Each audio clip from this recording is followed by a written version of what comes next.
Hola, hola, ¿cómo andan? ¿Todo bien? Qué manera de correr, gente.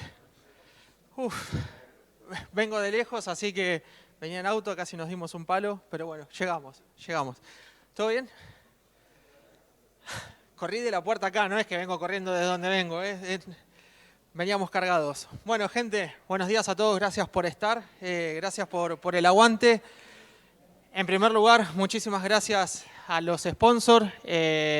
Básicamente sin ellos las cosas serían mucho más difíciles, así que muchísimas gracias a la gente que confía en nosotros, que confía en el espacio y obviamente que confía en la ECO, ¿sí? Así que bueno, vamos a arrancar con nuestra charla. ¿Alguien de acá está intentando hacer un cambio de carrera? ¿Me podría levantar la mano los que no vengan del mundo de ciberseguridad, sino que están buscando un cambio para sus vidas y demás? Qué desilusión. Bienvenidos. No, buenísimo. Bueno, un poco la charla va a estar destinada a este público, ¿sí? que está buscando hacer un cambio. Y a ver, la realidad es que no se van a ir de acá pensando que apretamos un botón que dice hackear el planeta, como muchas veces pasa en las películas, y con eso ya está. Apretamos un botón automático y sale todo andando. No, vamos a tener que pelear mucho, vamos a tener que renegar mucho, vamos a tener que investigar mucho y leer y aprender mucho. Pero está buenísimo, ¿sí? Bueno, esto es un poco cómo se ven las cosas en las películas y en la tele y cómo es en la vida real, ¿sí? Muchas veces algo tan simple como instalar un Kali Linux a veces termina siendo un tremendo dolor de cabeza. Ahora ya no, pero para los que vengan de la vieja escuela, sabrán que muchas veces miramos un video, un tutorial, seguimos todo el paso a paso, todo exactamente igual, los mismos paquetes, las mismas dependencias, absolutamente todo, y al forro de YouTube le anda y a nosotros no. Sí, porque pasa así. Bien, obviamente tengamos cuidado con dónde hacemos este tipo de cosas, porque obviamente si no tenemos un consentimiento legal, estamos infringiendo la ley, ¿sí? Y obviamente siempre cuando se va a atacar a alguien hay que pensar qué tipo de recursos tiene, si nos puedes mandar a investigar o no, ¿sí? Entonces, siempre bajo la protección de la ley. Es por eso que, bueno, hoy por hoy ya contamos con distintas plataformas donde podemos hacer este tipo de prácticas de forma segura y legal, ¿sí? Que no es algo menor. Vamos a practicar todo lo que se nos ocurra. Un pulmotor, tráeme no agua. Entonces es importantísimo este aspecto. Parece una estupidez, parece una tontera, pero es súper importante, ¿sí? No queremos perjudicar ni los equipos ni absolutamente a nadie. ¿Alguien de acá ya participa en la comunidad de Hack the Box? ¿Me puede levantar la mano? Pobre gente, me soporta a veces en los meetups y... Qué cracks. Bien, entonces, gente, siempre trabajar de forma legal, con consentimientos, ¿sí? Y obviamente si estamos aprendiendo, bueno, recurrir a este tipo de plataformas que nos brindan este tipo de situaciones, ¿sí? Bien, para aquellos que están iniciando en este mundo de ciberseguridad, hay algunas cosas, algunos aspectos básicos que tenemos que empezar a comprender. Básicamente, la idea de esta charla viene basándome en mi señora. No es porque mi señora me haya gritado en casa y me haya dicho, armame una charla para mí. Fue así, pero no. No, pensándolo desde ese lado, mi señora trabaja en la parte administrativa. Entonces dije, ¿cómo se le enseña ciberseguridad a alguien que viene de otra área completamente diferente? Encima ella estudió administración de empresa. ¿Cómo hacemos para que empiece a entender aspectos básicos? Muchos de ustedes seguramente habrán investigado cursos de pentesting, de seguridad ofensiva, y hay muchos que dicen de 0 a pentester en 6 horas, en 3 horas, en 5 minutos. Pero ninguno toma los conceptos más básicos, ¿sí? ¿Por qué? Porque se da por sentado de que hay una cierta base técnica y que muchas veces este tipo de personas, que vienen de otra rama completamente diferente, no las tienen en cuenta, ¿sí? Entonces, obviamente empezamos a quedar afuera. Para esas personas, tenemos que empezar a diferenciar algunas cositas. Como por ejemplo, qué es una red LAN, qué es una red WAN, servicios, puertos, ¿sí? Todo este tipo de cosas. Vamos a empezar con una red LAN, ¿sí? Que es básicamente lo primero que nos podemos encontrar en casa, donde nos conectamos a nuestro router, por ejemplo, y tenemos acceso a Internet y obviamente a ciertos recursos compartidos. Básicamente así es como se ve. Detrás de un router tenemos distintos equipos conectados donde podemos compartir información o no. Obviamente desde el punto de vista de un atacante, estando dentro de la misma red, se abre un poco el abanico a ciertos ataques que desde afuera no se podrían realizar. Como por ejemplo un ataque man in the middle, que básicamente lo que busca este ataque es suplantar, en este caso, al router. El atacante sería pasar por el router y todas las comunicaciones pasarían a través de él, ¿sí? Bien, esto sería lo que es una red LAN, ¿sí? Cuando hablamos de una red WAN, básicamente estamos hablando de una red de redes, ¿sí? Esto para que quede claro. ¿Por qué? Bueno, porque hay cierta información que viaja dentro de una red LAN que en una red WAN no viaja, ¿sí? Lo mismo viceversa. Si estamos intentando hacer una explotación y estamos tratando de crear una conexión reversa y nosotros estamos detrás de nuestro router en casa y estamos tratando de, no sé, de comprometer un equipo en una red corporativa y no tenemos una VPN, bueno, todo esto tiene que ver justamente porque no, por un tema de cómo están configuradas las redes, no vamos a lograr obtener esa sesión reversa en una primera instancia, ¿sí? A simple vista de cómo se llevaría a cabo, como por ejemplo en una máquina de Hack the Box, ¿sí? Entonces, para que nos quede claro, una red WAN es una red de redes. ¿Qué sería lo que es Internet? Los servicios.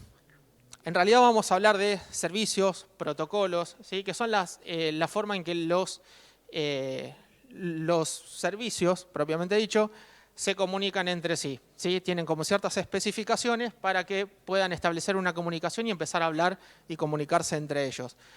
Tenemos ahí algunos, son muchísimos, pero ahí tenemos algunos de los más conocidos. FTP, SSH, DNS, el puerto 80 de HTTP, base de datos. Cuando hablamos de servicios, tratando de llevarlo esto a una analogía cotidiana, podríamos decir, por ejemplo, que un servicio es, por ejemplo, acá tenemos un kiosco de diarios, ¿sí? ¿Vieron como el que está acá en la puerta? Bueno, sería algo similar. ¿Por qué? Porque tenemos un lugar específico prestando un servicio específico todo el tiempo, ¿sí? Vamos a suponer que está abierto las 24 horas, ¿no? Pero si quisiéramos comprar revistas o el periódico, sabemos que si vamos a tal dirección, en ese puesto de diarios o en ese puesto, vamos a encontrar este tipo de contenidos, ¿sí? Lo mismo funciona en un servidor, ¿sí? Puede ser un servidor únicamente que esté prestando el servicio web. Entonces, para consultar esta información, vamos al servicio web en ese lugar específico y vamos a terminar consumiendo esa información. Ahora, en una ciudad también nos podemos encontrar como lugares como un shopping, por ejemplo. Si ustedes prestan atención, un shopping van a poder encontrar en un mismo lugar distinto tipo de, vamos a hacer la analogía, contenido. ¿Por qué? Porque si van a un shopping pueden comprar ropa, pueden comprar tecnología, pueden comprar perfumería, pueden comprar prácticamente cualquier cosa, ¿sí? Bueno, lo mismo termina siendo en una analogía con un servidor, ¿sí? Es decir, puede estar prestando distintos servicios. Por ejemplo, detrás de un servidor puede haber una página web, un servidor de correo electrónico, un servidor FTP, una base de datos, ¿sí? Distintos servicios para que los usuarios puedan consumir. Algo muy importante, y sobre todo acá en el tema de resolución de máquinas de Hack the Box, para aquellos que se van a meter después. El DNS. ¿Qué es el DNS? Cuando algo no funciona, seguro que es el DNS. Si el reinicio no funcionó, el DNS seguro que funciona. Bien, el DNS es uno de estos servicios, de estos protocolos que se utilizan para, como su sigla lo indica, que es Domain Name Service, es el servicio de resolución de nombres, ¿sí? Acordarse una IP sería igual de complejo que acordarse cada número de teléfono de su lista de contactos. Nadie se los acordaría. Te puedes acordar 5, 10, 15 siendo generoso. Toda la lista no te la vas a acordar. O por lo menos yo. Soy bastante limitado. Entonces, lo que hace el DNS es básicamente tomar un nombre que sea amigable para el usuario y lo traduce a una dirección de IP. Entonces, en realidad, cuando estamos pidiendo, por ejemplo, el dominio app.hackthebox.com, en realidad lo que hace el DNS es decir, ok, anda a esta dirección IP y presentarle al usuario la página web, ¿sí? Así es básicamente cómo funciona un DNS. Estamos viendo los conceptos así muy por encima como para que se puedan llevar un pantallazo general de cómo es que trabaja una red, ¿sí?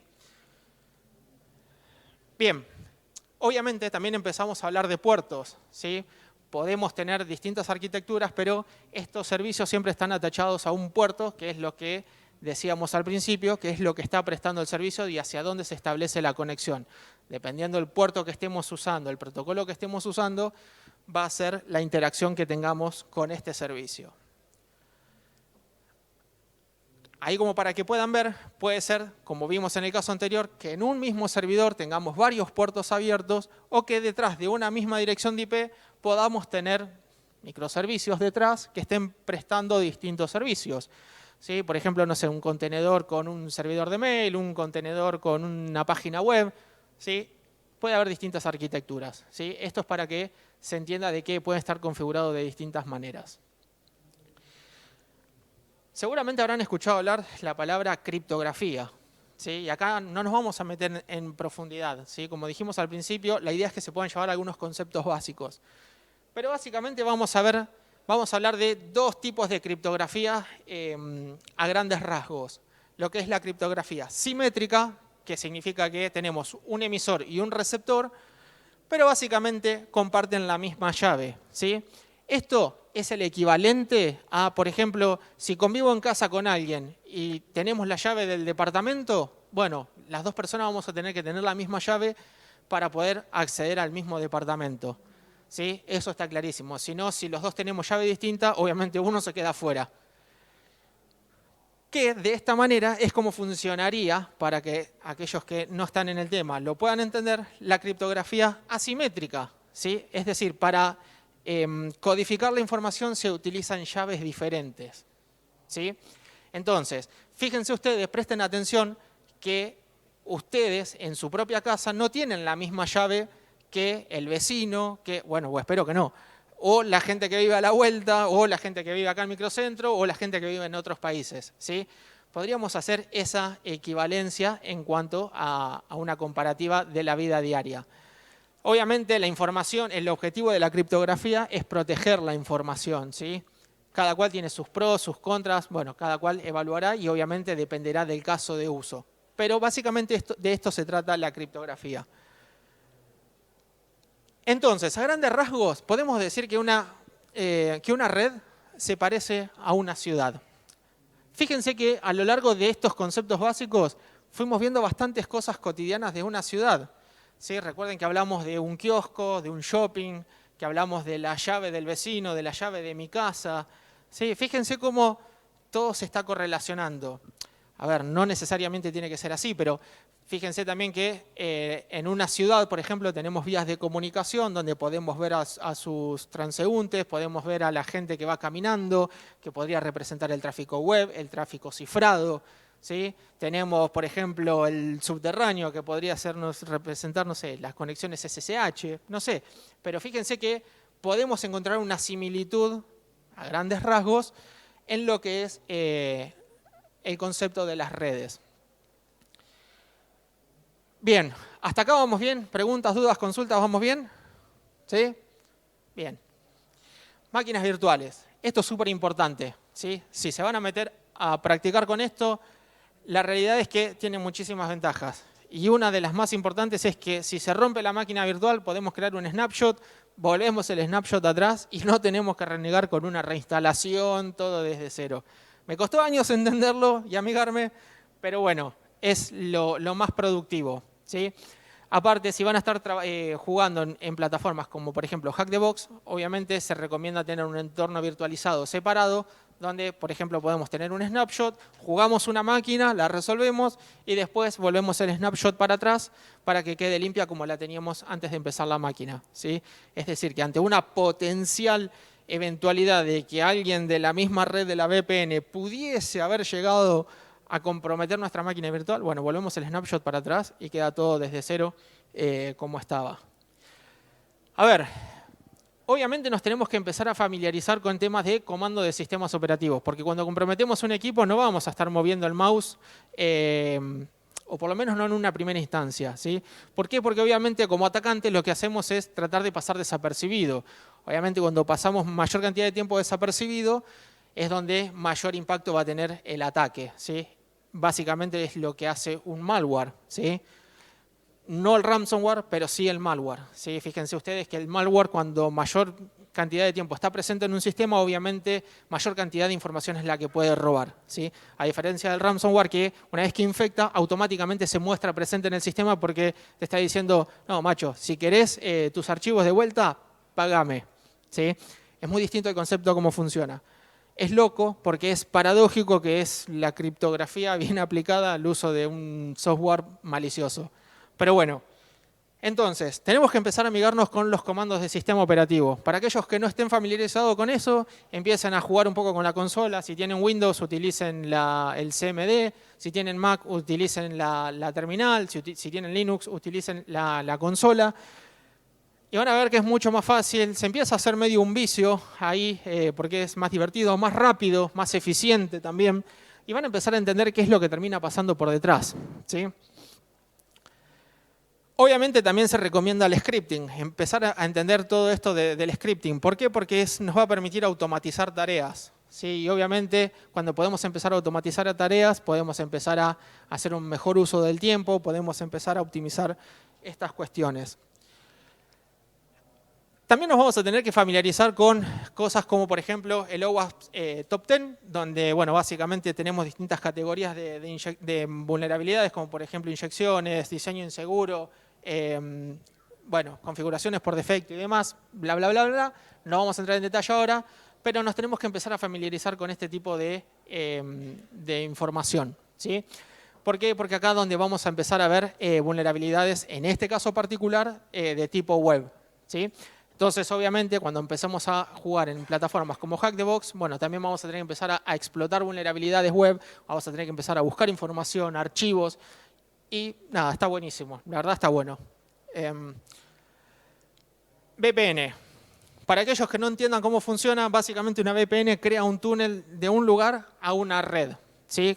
Si aquellos, por ejemplo, que no están tan familiarizados, pero por ejemplo, por ahí utilizan una VPN para el día a día en su trabajo, lo que hacen básicamente es, desde la conexión, desde su casa o desde la cafetería donde estén trabajando, crear un túnel hacia la empresa donde ustedes trabajan y simular como si estuvieran ahí, ¿sí? Entonces, al estar como si estuvieran presencialmente en la oficina, lo que tienen es acceso a los recursos internos de la compañía que obviamente en la red de su casa no los tienen, ¿sí? Por ejemplo, no sé, impresoras, discos compartidos para guardar información y demás, ¿sí? Así que básicamente cuando hablamos de una VPN estamos hablando de crear un túnel desde un lugar hacia el otro. Bueno, este concepto obviamente es lo que utiliza Hack the Box para sus servidores. Tienen un montón de máquinas virtuales con distintos escenarios y vulnerabilidades para explotar diferentes dificultades. Nada, pueden usar para jugar Parrot, pueden usar un Kali Linux. Son distribuciones que ya vienen preconfiguradas con muchas herramientas de seguridad.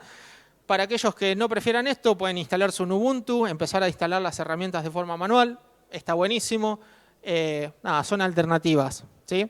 Pero básicamente eso es lo que pasa cuando se conectan a una VPN. Algunos conceptos que también van a empezar a escuchar y a ver son el de exploits y payloads, ¿sí? ¿Qué es un exploit?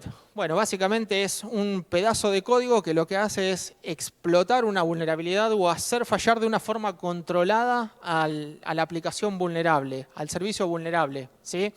Fíjense que en este caso, bueno, yo para mostrarlo como el ejemplo, agarré de Metasploit Eternal Blue, ¿sí? Que fue bastante conocido.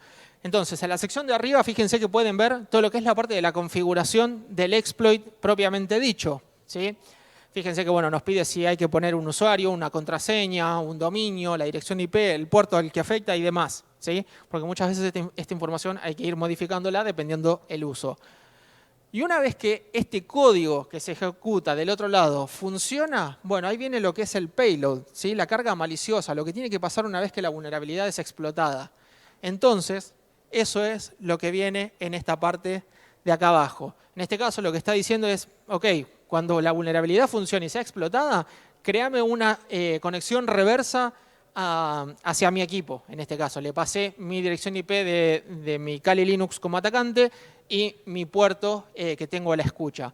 Entonces, una vez que se explota la vulnerabilidad, de esta forma se produce la conexión reversa hacia este equipo. ¿Podría cambiar el payload? Sí, totalmente. En lugar de crear una conexión reversa, no sé, podríamos ejecutar, si fuese un sistema Windows, crear un usuario, por ejemplo. Muchas veces termina pasando que cuando se explota una vulnerabilidad, la vulnerabilidad se explota, pero no se ejecuta el payload. O por algún mecanismo de seguridad la conexión reversa es dropeada. Entonces lo que podemos hacer es intentar crear un usuario con privilegios de administrador, ¿sí? Lo cual significaría que el exploit funcionó, se explotó la vulnerabilidad, se ejecutó el payload y después nos podemos conectar a ese equipo con ese usuario y esa contraseña que logramos crear. Bien, gente, pros y contras. Le puse esa animación horrible y me molesta mucho, es muy lenta. Pros y contras, algunos de la plataforma. La verdad, a mi gusto, los invito a que vayan probando ustedes, no solo esta, sino distintas plataformas, pero yo le fui encontrando un montón de utilidades en cuanto a lo personal, que obviamente los invito a que prueben. Tienen, bueno, obviamente tienen certificación, tienen la plataforma de la Academy, tienen el tema de las máquinas virtuales, tienen el tema del ranking, que en un momento como medio como que se empieza a volver un vicio de jueguito, porque en un momento si le empezás a dar mucho, o sea, si empezás a resolver máquinas y te gusta aprender y todo eso, bueno, en un momento empezás a rankear y empezás a subir en el ranking. Y por ahí el primer objetivo, uy, me quiero meter en los 100 primeros de Argentina. Uy, pero después te diste cuenta que llegaste a los 100 primeros de Argentina. Uy, bueno, ahora quiero estar top 10 en Argentina. Bueno, llegaste al top 10 de Argentina. Uy, bueno, te metiste en el puesto número 1 en Argentina. Bueno, no, pará, ahora quiero meterme en los 100 a nivel global. Bueno, está buenísimo porque Hack the Box la verdad es que va sacando máquinas con vulnerabilidades súper actualizadas. Entonces es una forma de mantenerse al corriente de nuevas técnicas, nuevas vulnerabilidades, nuevas explotaciones. La verdad que hacen un laburo zarpado. No me pagan, no trabajo de forma paga para ellos, pero la realidad es que el recurso está muy bueno, ¿sí? Incluso si lo usan de forma gratuita. Después tienen la versión paga si lo quieren pagar para ver write-ups, para acceder a más máquinas. Tienen las certificaciones también. La realidad es que como algo negativo, las certificaciones no son reconocidas tanto por las empresas como por ahí un OSCP, ¿sí? Pero la realidad es que las certificaciones, yo por ejemplo rendí la de Bug Bounty Hunter y está tremenda, está muy buena. Técnicamente es excelente. Tienen muchísimas vulnerabilidades no rebuscadas, pero sí para explotar de forma muy interesante. O sea, es como su nombre lo indica, Hack the Box, más allá, o sea, pensar un poco fuera de la caja. Está muy bueno y obviamente después hay que hacer un reporte, enviarlo a la gente y Hack the Box evalúa ese reporte y si está todo ok, les van a aprobar el reporte y van a recibir el certificado. Pero bueno, nada, como les dije, estas son mis opiniones, los invito a que lo prueben, obviamente hay otras plataformas y nada, cada cual después evaluará y creará sus propios pros y contras de la herramienta. Hablábamos de la preparación del OSCP. ¿Podemos usar Hack the Box para esto? Sí, obvio. Acá hay una lista, si le quieren sacar alguna foto o algo, de las máquinas que se recomiendan para resolver, para preparar esta certificación. Esta lista, bueno, ahí abajo tienen el link, pero si mal no recuerdo, creo que era una de las que había compartido Savitar, seguramente alguno lo habrá escuchado de los canales de YouTube. Savitar tenía esta lista o una muy parecida. Bueno, los ProLabs también están muy buenos, que son muy recomendables. Dante, yo resolví este laboratorio que es muy similar a lo que es OSCP. Tiene una explotación de buffer overflow, tiene que comprometer un servidor web, de ahí saltar hacia una red interna y de ahí saltar a una red administrativa. Así que nada, está bastante bueno el escenario, es bastante complejo, pero está súper interesante. La certificación de Bug Bounty Hunter, como les comentaba, que la súper recomiendo. Algunos de los chicos del equipo hizo el CPTS y están súper contentos. Dicen que aprendieron una banda.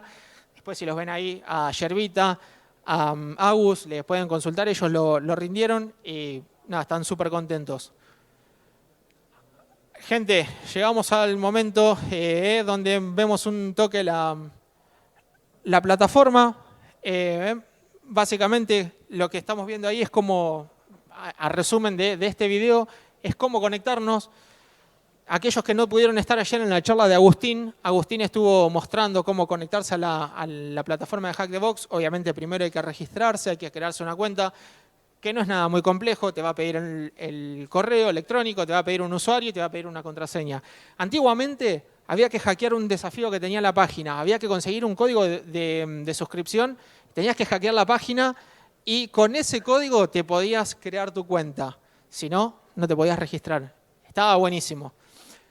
Entonces, fíjense que bueno, tenemos las distintas secciones. Del lado izquierdo tenemos la sección Machines, que es donde están las máquinas públicas activas. Tenemos el Starting Point, las máquinas de temporada, que van a ir sumando puntos y demás, junto con las Machines. Lo que están Machines, las máquinas que están activas, son las máquinas que suman puntos. Son las máquinas que les permiten a ustedes mantenerse en el ranking. Allá nos vamos a conectar cuando hacemos clic arriba en Connect to HTTP. Ahí tenemos para elegir si nos vamos a conectar por VPN a Machines, al Starting Point o a las máquinas de temporada. Sí, obviamente son distintos laboratorios, son distintas redes, entonces por eso requerimos un perfil de VPN distinto. Vamos a hacer clic en el botón de OpenVPN, que es lo que nos vamos a descargar en nuestro Kali, Parrot o el Linux o el sistema operativo que ustedes estén usando.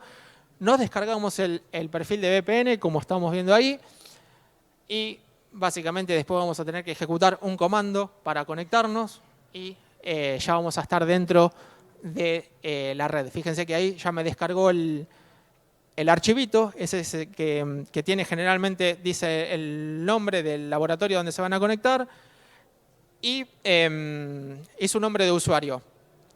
Fíjense que ahí vemos el archivo, hacemos sudo openvpn, que es el comando para conectarse mediante la VPN, y el nombre de este archivo. Una vez que hacemos esto, nos va a pedir la contraseña, obviamente por temas de permiso, y lo que va a hacer es conectarse a la VPN, va a crear un túnel directamente hacia este laboratorio de Hack the Box. Fíjense que allá arriba ya nos muestra la IP, así que eso significa que ya estamos dentro de la red de Hack the Box. Entonces, ¿qué nos quedaría hacer hasta este punto entonces? Bueno, empezar a spawnear alguna de estas máquinas virtuales y obviamente empezar a darle átomos. Para este ejemplo, nada, hay que hacer, en este caso yo ya lo tenía cargado, así que había que hacerle un refresh porque obviamente ahí ya nos va a detectar que estamos conectados a la VPN. Fíjense que arriba ya aparece el dibujito con el candadito ahí en verde. Y fíjense que, bueno, en este caso, en el Starting Point, el primer paso es conectarse a la VPN y lo que nos quedaba por hacer era spawnear la máquina, ¿sí? Es decir, iniciar el entorno virtual en el que vamos a estar aprendiendo a resolver esta primera máquina. Una vez que se spawnea esta máquina, nos va a dar una dirección de IP, que es la dirección IP a la que vamos a estar haciendo este análisis. Nada, ya en este punto ya estamos conectados dentro de la red. Así que vamos a adelantar un poquitito. Suele tardar unos minutos. Algo interesante que tienen ahí con las máquinas del Starting Point es que tienen el acceso al write-up. Es decir, para aquellos que nunca hicieron nada, pueden agarrar el write-up, lo tienen escrito, lo tienen ahí en el PDF, el paso a paso para ir replicando cada una de las explotaciones.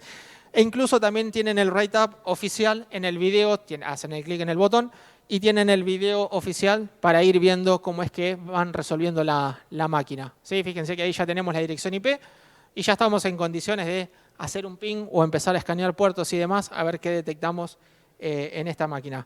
Bueno, en este caso, ahí estamos mostrando el link al video del write-up oficial. Pero fíjense que ahí abrimos otra consola, le vamos a hacer un ping a la dirección IP, bueno, fíjense que ahí que responde. Y lo primero que vamos a hacer, una vez que vemos que responde, le corremos el comando de nmap, corrimos ahí un nmap sencillito, como para ver que nos devuelva respuesta. Y después de unos segundos, obviamente, hay que esperar, pero fíjense que, bueno, ahí ya visualizamos que el equipo cuenta con el puerto 23, el puerto de Telnet, a la escucha, ¿sí? Está abierto. En base a lo que vayamos viendo, obviamente vamos a tener que empezar a investigar a ver qué vulnerabilidades, cómo podemos acceder y demás. ¿Sí? Así que, bien, eso sería cómo conectarse a la plataforma. Gente, la presentación llegó hasta acá. Ahí tienen el link a nuestras redes para aquellos que les dé fiaca escribir el link. Pueden escanear el código QR, no es phishing. Quédense tranquilos que no es phishing ni exploit. Así que nada, muchísimas gracias por estar acá bancando. Si tienen dudas, preguntas, no le vamos a robar tiempo al próximo speaker. La culpa es mía, llegué tarde yo. Pero nada, vamos a estar por acá compartiendo, así que se pueden acercar, podemos charlar. Son más que bienvenidos. Así que, chicos, muchísimas gracias por estar y por bancar.